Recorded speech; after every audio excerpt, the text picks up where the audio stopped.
To reel SVEEP के साथ हम बनाएंगे एक फ्लैग। फ्लैग की जो पोजीशंस होंगी वो कुछ इस तरह से, सबसे पहले हम इसकी बेस डिज़ाइन करेंगे, उसके बाद हम इसके ऊपर जो हमारा फ्लैग का वाइट एरिया है वो वाला डिज़ाइन करेंगे। एंड नेक्स्ट हम इसके ऊपर स्टार और चांद को डिज़ाइन करेंगे। इस तरह से हम इसकी हाइट को कम या ज़्यादा भी कर सकेंगे। अब इस सारे डिज़ाइन के अंदर आप देख सकते हैं कि ये जो लहराता हुआ फ्लैग है ये उसका इफेक्ट दे रहा है। इसको अगर हम मुख्तलिफ एंगल से देखते हैं तो इसकी जो थिकनेस है उसमें एक बड़ी स्पेशल वेरिएशन है। ये वो वाली वेरिएशन है जो हवा से लहराते हुए फ्लैग के अंदर आती है। ये वाला जो फ्लैग है ये नॉर्मली 3D में डिज़ाइन करना मुश्किल होता है, लेकिन एस्पायर के अंदर हम इसको बड़ी आसानी के साथ डिज़ाइन करेंगे, और वो भी बहुत मुख्तसर टाइम में और बहुत मुख्तसर कमांड्स के साथ। इसमें सिर्फ एक ही मेन 3D की कमांड यूज़ होगी और ये 3D का फ्लैग डिज़ाइन हो जाएगा। अस्सलाम वालेकुम, मैं हूँ फ़र्रुख नदीम एस्पायर के एक नए ट्यूटोरियल के साथ। एस्पायर के आज के ट्यूटोरियल में जिस तरह से आपने थंबनेल में देखा कि हमने एक पाकिस्तानी फ्लैग बनाया हुआ है। यहाँ पे आप कोई भी फ्लैग बना सकते हैं, अपने कंट्री का बना सकते हैं, ऑन डिमांड बना सकते हैं। तो उस फ्लैग को बनाने के लिए हमें क्या क्या प्रोसेस करना होंगे, कौन सी कमांड यूज़ करना होगी जिसकी मदद से हम इस फ्लैग को अच्छे तरीके से डिज़ाइन कर सकेंगे। आपने देखा फ्लैग के ऊपर जो हवा के साथ लहरा रहा होता है फ्लैग, वो वाले इफेक्ट उसके ऊपर नज़र आ रहे हैं। तो आगाज़ करते हैं। यहाँ पे सबसे पहले मैं लेयर्स में आऊँगा। मैंने कुछ लेयर्स बना के इसकी सेव की हुई हैं, उन लेयर्स को हम देखते हैं। सबसे पहली लेयर हमारे पास है इसकी रील की, जो दो लाइनें आपको साइडों पे नज़र आ रही हैं, ये उसकी रील की लाइनें हैं। इसी तरह से हम उसमें सेक्शन लाइन ऐड करते हैं। देखें, ये मैंने एक इफेक्ट बनाया लहराते हुए फ्लैग का। इन दो के साथ, दो रील और एक सेक्शन के साथ हम फ्लैग को बनाएंगे। मॉडलिंग में आ जाए। मॉडलिंग में आके हमारे पास यहाँ पे कमांड मौजूद है रील स्वीप की।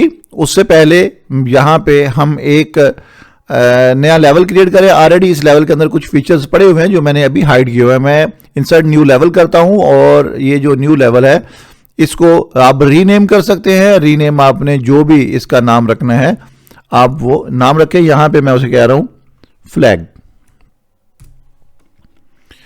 उसके बाद यहाँ पे टू रील्स को मैंने ऑन किया। यहाँ पे टू रील स्वीप के साथ आप ये दोनों उसकी रील सेलेक्ट करें और यूज सिलेक्शन के साथ जैसे ही आप आएंगे, इस सिलेक्शन को हमने यूज किया और यहां पर आप उसको ये वाला जो क्रॉस सेक्शन है ये सिलेक्ट करेंगे। देखें, जैसे ही आपने ये वाला क्रॉस सेक्शन सिलेक्ट किया, इसको सेलेक्ट करने के बाद आप यहां पे इस रील के एज पे आ जाएं तो वो ऑटोमेटिकली उसको उसके साथ लिंक कर देगा कि ये सेक्शन कहां पे अप्लाई होना है। करने के बाद यहाँ पे हम उसे अप्लाई करेंगे और यहाँ पे पैरेलल उसका टू व्यू पोर्ट का ऑप्शन भी हम ऑन करेंगे। अभी उसकी लोडिंग हो रही है, जो भी वो रेंडरिंग कर रहा है या उसका 3D इफेक्ट बना रहा है उसकी लोडिंग हो रही है। तो इसको मैंने यहाँ पे इस तरह से 3D में देखा। तो अब यहाँ पे देख सकते हैं कि उसने ये वो इफेक्ट दे दिया जो हमें यहाँ पे नजर आ रहा है। अच्छा, ये वाला जो इफेक्ट है आप अगर देखें तो मुसलसल जो एक साइड से शुरू हुआ वही दूसरी साइड पे जा रहा है। अब बना तो ये सारे पे है, लेकिन हमारा चूंकि कैनवस साइज ये है या हमारी शीट का साइज ये जो लगा हुआ है 12x18 का ये साइज है, उसी साइज के ऊपर ही उसको बनाएगा। अजाफी बाहर से उसने कोई चीज भी उसमें ऐड नहीं करनी, चूंकि हमारे कैनवस या शीट का साइज ये वाला लगा हुआ है। इसी तरह से मैं इसको अप्लाई करने के बाद क्लोज करता हूं और ये हमारा कंपोनेंट जो है वो इसमें ऐड हो गया। अच्छा, अब ये जो कंपोनेंट जैसे ही रेंडर होकर सामने आएगा, मैं यहाँ से इसको एक्सपेंड करता हूँ तो आपको देखने में आसानी होगी। यहाँ पे ये देख सकते हैं। अब इस कंपोनेंट को आप राइट क्लिक करके इसकी प्रॉपर्टीज में जाए, या यहाँ से आप इस आइकन को यूज करते हुए इसकी प्रॉपर्टीज में जा सकते हैं। आप जैसे प्रॉपर्टीज में गए तो इसकी बेस हाइट आप देना चाहें तो आप यहाँ पे दे सकते हैं। लाइक मैंने इसको बेस हाइट 20.25 कर दी। अब देखिए, जैसे बेस हाइट दूंगा तो नीचे उसने थोड़ी थिकनेस ऐड कर दी। क्रॉस सेक्शन के अंदर हमने कोई थिकनेस ऐड नहीं की थी, यहां पे मैंने उसको थोड़ी थिकनेस ऐड की और उसके बाद इसको यहां से क्लोज करते हैं। ये क्लोज करने के बाद अब इसके ऊपर एक मैं दूसरा इफेक्ट आपको देना चाहता हूं कि जो एक साइड पे ये वाली जो आपको लहर नजर आ रही है और ये मुसलसल दूसरी तरफ ना आ जाए, जैसा यहां पे आप देख रहे हैं, ये एक बड़ा आर्टिफिशियल सा लग रहा है कि यहां पे ये लहर सेम आगे जा रही है। ये आप यहां पे देख सकते हैं, देखें जो ये इफेक्ट आपको यहां पे नजर आ रहे हैं। तो मैं चाहता हूं कि एक साइड पे इफेक्ट एक हो और दूसरी साइड पे थोड़ा सा प्लेन वाला इफेक्ट हो। तो मैं इस कंपोनेंट को यहां पे ऑफ करता हूं। ऑफ करने के बाद मैं 2D व्यू में आता हूं और लेयर्स के अंदर मैंने चूंकि पहले से कुछ लेयर्स बना के रखी हुई हैं, ये ऑलरेडी आप मुख्तलिफ लेक्चर्स में ये पढ़ चुके हैं कि हमने किस तरह से ये लाइंस बनानी है। तो यहाँ पे अभी मैं क्या करूँगा, ये लाइन और ये लाइन शिफ्ट के साथ मैंने दोनों लाइंस को सिलेक्ट किया। मॉडलिंग में आगे मैंने टू रियल स्वीप की कमांड को ऑन किया, यूज सिलेक्शन किया। अब देखें मैंने जानबूझ के ये जो क्रॉस सेक्शन है थोड़ा सा टेढ़ा बना के रखा, इसको मैंने उसके साथ अलाइन बनाया, इसलिए कि इससे फर्क नहीं पड़ेगा। फर्क क्या पड़ेगा कि आप काम कैसे कर रहे हैं। तो देखिए मैंने जैसे ही ये वाला सेक्शन सिलेक्ट किया और उसके साथ मैंने इस सिरे पे क्लिक किया। आप देखें माउस पॉइंटर के साथ मैं जूम करते हुए आपको दिखा रहा हूं कि उसके साथ सेक्शन के साइन के साथ एक टिक का निशान बना हुआ है, एज और टिक। इसी तरह से मैंने इसी जगह पे रहते हुए इस सेक्शन को सिलेक्ट किया और यहां पे इस लाइन के साथ उसको लिंक कर दिया। अब क्या होगा कि ये सेक्शन इधर अप्लाई होगा और ये सेक्शन इस साइड पे अप्लाई होगा, और ऐसे हम इसको अप्लाई का जब फीचर देंगे तो आप देख सकते हैं यहां पे उसने उसको रेंडर करना शुरू कर दिया, प्रोसेस करना शुरू कर दिया, और इस प्रोसेस के बाद हमें वो दिखाएगा जो हम बनाना चाह रहे हैं। यानी एक साइड पे ये वाला सेक्शन अप्लाई होगा और ये सेक्शन आहिस्ता आहिस्ता स्ट्रेट होता हुआ इस साइड पे इस फॉर्म में आ जाएगा। तो आप यहां पे प्रीव्यू में भी देख सकते हैं ये जो उसके ऊपर वेव्स बनी हुई हैं वो यहां पे आके मर्ज हो रही हैं। इसको 3D में देखें, जैसे ही आप 3D में आएंगे तो अब आप यहां पे बासानी देख सकते हैं वो वेव्स जो हैं यहां पे आप देखें वो वेव्स उधर से जाके स्ट्रेट हो गई हैं। अब इस साइड पे आ जाए, इस साइड में मैं आपको दिखाऊं तो ये देखें इधर से ज्यादातर वो स्ट्रेट एरिया बना हुआ है।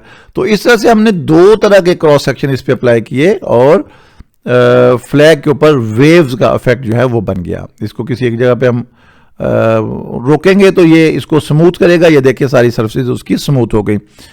ये सारा करने के बाद मैं उसे क्लोज करता हूं या स्टार्ट न्यू कंपोनेंट करता हूं। मैंने जैसे ही न्यू कंपोनेंट किया तो आपने देखा ये फ्लैग के अंदर यहां पे ये वाइट एरिया बना हुआ है। तो उसके लिए मैं लेयर्स में आऊंगा। जैसे लेयर्स में आऊंगा तो मेरे पास यहां पे ये दो हमने सेक्शन यूज कर लिए।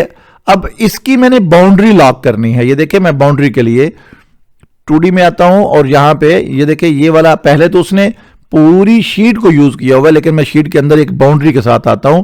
तो कैसे करना होगा, आपने यहां पे दो व्यू ले लें उसके, ताकि आप उसको समझ सकें। ये लाइन जो बाउंड्री हमने बनाई शिफ्ट के साथ आप उसके 3D को भी सिलेक्ट करें। जैसे आप दोनों ऑब्जेक्ट को सिलेक्ट करेंगे, मॉडलिंग में आ जाएं। मॉडलिंग में मैं इसको क्लोज करता हूं और यहां पे मेरे पास ट्रिमिंग का ऑप्शन मौजूद है। ये एक्चुअली इसमें दो ऑप्शन होते हैं, clear area of selected component inside, clear area of selected component outside. तो मुझे आउटसाइड एरिया इसमें से क्लियर करना है। जैसे ही यहां पे देखें मैं इसको सिलेक्शन में लेता हूं और ये भी दोनों मैंने ऑब्जेक्ट सिलेक्ट किए। सिलेक्ट करने के बाद मैंने ये कमांड दी। अब देख सकते हैं कि उसने प्रोसेस किया और बाहर वाले एरिया को रिमूव कर दिया। आप 3D में यहां पे देखें बाहर वो शीट नजर आना शुरू हो गई और ये ट्रिमिंग करके उसने स्पेसिफिक साइज जो है वो रखा, बकिया को रिमूव कर दिया। ये नीचे आपका कैनवस है या डेटम नजर आ रहा है और इसके ऊपर हमने ये वाला ऑब्जेक्ट बना लिया। अब इसके बाद हम लेयर्स में आते हैं। लेयर्स के अंदर आगे हमारे पास एक आगे लेयर मौजूद है मून एंड स्टार की। ये मून एंड स्टार मैंने यहां पे पहले से बना के रखे हुए हैं। अब हम इसको इसमें से सब्ट्रैक्ट करते हैं। इंपॉर्टेंट चीज यहां पे क्या है वो कि ये चूंकि लहर है, इसके ऊपर सरफेस इक्वल नहीं है, अनइक्वल सरफेस है, तो इसके ऊपर हमने ये वाला मून एंड स्टार डेप्थ में काटना है। तो हमें क्या करना होगा, डेप्थ में काटने के लिए हमें इसी तरह से ये जो भी इसकी जिगजैग पोजीशन बन रही है, इसी जिगजैग पोजीशन में हम इसको थिकनेस अप्लाई करने जा रहे हैं। उसके लिए मैंने इन दोनों ऑब्जेक्ट को सिलेक्ट किया। सिलेक्ट करने के बाद मॉडलिंग में आ जाएं और यहां पे बेसिक शेप्स में आ जाएं। जैसे ही आप बेसिक शेप्स में आएंगे तो आप यहां पे थोड़ा सा इसको जूम करें। जूम में आप देखें हमारे पास कमांड सारी वही वाली हैं जो ऑलरेडी हम रिपीट कर चुके हैं। हमारे लेक्चर 1 में इंट्रोडक्शन थी, यानी 50 और 51 और 52, ये तीनों लेक्चर्स के अंदर बेसिक शेप्स के जो फीचर्स हैं वो बताए गए हैं। अब यहां पे ऊपर दिए गए लिंक से भी आप इन लेक्चर्स को स्टडी कर सकते हैं। तो यहां पे मैं वो जो मून इसके ऊपर या स्टार बनाना चाहता हूं उसको डेप्थ दे रहा हूं, और यहां पे इसको सबट्रैक्ट कर दें। जैसे आप इसको सबट्रैक्ट करेंगे, देखिए यहां पे प्रीव्यू लोड हुआ, तो ये वाला प्रीव्यू आप देख सकते हैं कि उसने उसके अंदर डेप्थ ऐड कर दी। मैं इसको अगर जूम करके आपको दिखाऊं तो ये आप वाज़ेह तौर पे देख सकते हैं।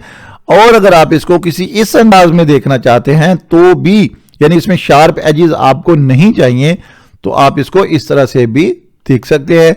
आप अगर ये वाली शेप में लेके जाना चाहते हैं तो ये वाली शेप भी मौजूद है, लेकिन इसके लिए आपको उसकी डेप्थ, एंगल, ये चीजें सारी मेंटेन करना होगी। तो नॉर्मली ये चीज भी मौजूद है, आप इसमें आ जाएं,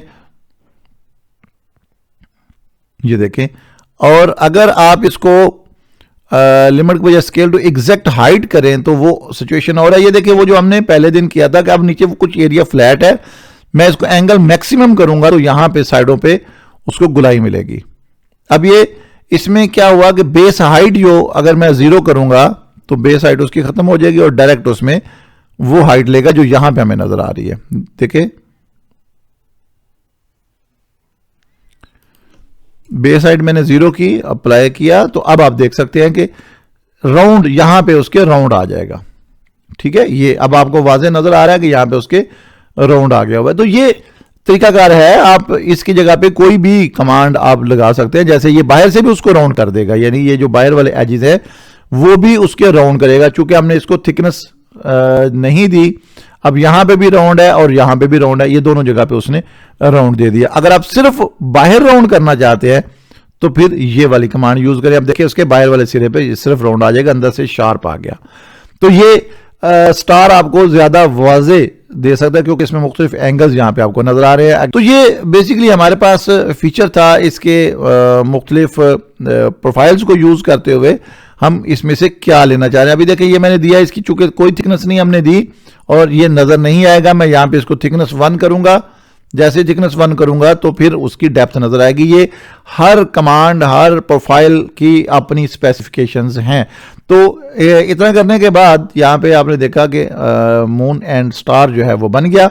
अब इसको हम लोग यहां पे जो वाइट एरिया है फ्लैग का वो वाला अप्लाई करते हैं। देखिए मैंने इसको जैसे यहां पे क्लोज किया, मैं लेयर्स में आके ऑलरेडी मैंने ये वाइट के नाम से एक लेयर बनाई हुई है जो आपको यहां पे ये एरिया नजर आ रहा है। तो यहां पे 2D में मैं इसको सिलेक्ट करूंगा, मॉडलिंग में जाके फिर वही वाला फीचर अप्लाई करूंगा जो ऑलरेडी हमने उसको यहां पे ये वाला फीचर दिया था। आप इस फीचर को इकट्ठा भी अप्लाई कर सकते थे।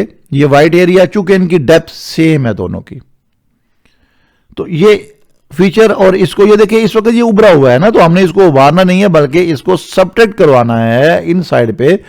तो इसकी सबट्रैक्शन करें और ये उसको डाउन कर देगा। अच्छा, अब ये मैंने इतना काम कर दिया, क्लोज करें इसको। और जो आप यहां पे ये वाला जो थीम देख रहे हैं इसमें उसके कलर्स भी हमने मैनेज किए हुए हैं। तो कलर्स कैसे मैनेज करने हैं? कलर्स को मैनेज करने के लिए देखिए सबसे पहले हमारे पास ये वाला कंपोनेंट है, पूरे का पूरा कंपोनेंट। इसके राइट क्लिक करके प्रॉपर्टीज में आ जाएं। प्रॉपर्टीज में अभी मैं यहां पे इसको फुल स्क्रीन करता हूं ताकि आप इसको अच्छे तरीके से देख सकें। इसकी प्रॉपर्टीज में आके सेम एज पेरेंट की बजाय इसको सॉलिड कलर पे ले आए और सॉलिड कलर्स में से आपने यहां पे वो कलर सेलेक्ट करना है जो अब आप इसको अप्लाई करना चाहते हैं। लाइक मैं इसे ये वाला कलर अप्लाई करना चाहता हूं। ठीक है, तो देखिए बेस को वो वाला कलर अप्लाई हो गया। इसको मैंने क्लोज किया। अब ये ग्रीन कलर उस पे, इसके बाद ये मेरे पास स्टार बना हुआ है, स्टार एंड मून। इसको सिलेक्ट करें, राइट क्लिक करके प्रॉपर्टीज में आके मैं इसको कलर देना चाहूंगा सॉलिड कलर में आके मैं इसे व्हाइट कलर देना चाह रहा हूं। ठीक है, ये जैसे ही मैंने इसको ये व्हाइट पे क्लिक किया तो आप देख सकते हैं कि इसके ऊपर कलर व्हाइट अप्लाई हो जाएगा। जैसे ही मैं डिसलेक्ट करूंगा, ये देखिए अभी सिलेक्शन में है, मैं इसको जब डिसलेक्ट करूंगा तो कलर दूसरा इस पे आ जाएगा। अब मेरे पास बारी आ गई कंपोनेंट 8 की जो वाइट एरिया उसका यहाँ पे शो हो रहा है आकृति एरिया, यहाँ पे इसके ऊपर भी प्रॉपर्टीज के थ्रू हम वाइट कलर अप्लाई कर देंगे। ये देखिए सॉलिड कलर को यूज करते हुए यहां पे कलर्स भी मैंने वाइट दिया। जैसे ही अपडेट हो जाता है तो इसको क्लोज कर दें। तो इस तरह से अब इसकी सिलेक्शन को हम जब जैसे ही डिसलेक्ट करेंगे, ये मैंने मेन को सिलेक्ट किया, तो जैसे ही डिसलेक्ट हुआ तो आपने देखा यहां पे उसने वो वाला फ्लैग बना दिया जो अभी मैं आपको टाइटल में दिखा रहा था। अब इसके अंदर जो भी लहर आ रही है, जो भी सिचुएशन आ रही है, उसके मुताबिक उसके ऊपर उसने कटिंग की, वाइट वाली, जो इस एरिया पे भी और इस एरिया पे भी। तो इस तरह से ये हमें 2 सेक्शन रील को यूज करते हुए या 2 रील को स्वीप करते हुए हमने ये एक डिजाइन बनाया। इसी तरह से हम किसी भी डिजाइन की सरफेस को बनाते हैं, किसी भी फूल की जो जी प्रोफाइल अप डाउन हो रही होती है उसको बनाते हैं। बिल्कुल आपने इस चीज पे परेशान नहीं होना, क्योंकि आगे हमने वो फूल भी बनाने हैं, वो पत्तियां भी बनानी हैं जिनके ऊपर ये लहर चल रही होगी। मैं उम्मीद करता हूं कि आज का ये जो सेशन है, आज की ये जो टेक्निक्स हैं आपको पसंद आई होंगी और आपकी एक्सपर्टीज में मजीद इंशाल्लाह ताला इजाफा हो रहेगा। मुझे इजाज़त दीजिएगा, अपनी दुआओं में याद रखिएगा। इंशाल्लाह नई टेक्निक, नए लेक्चर, नए कमांड के साथ दोबारा मुलाकात होगी। अल्लाह हाफिज़।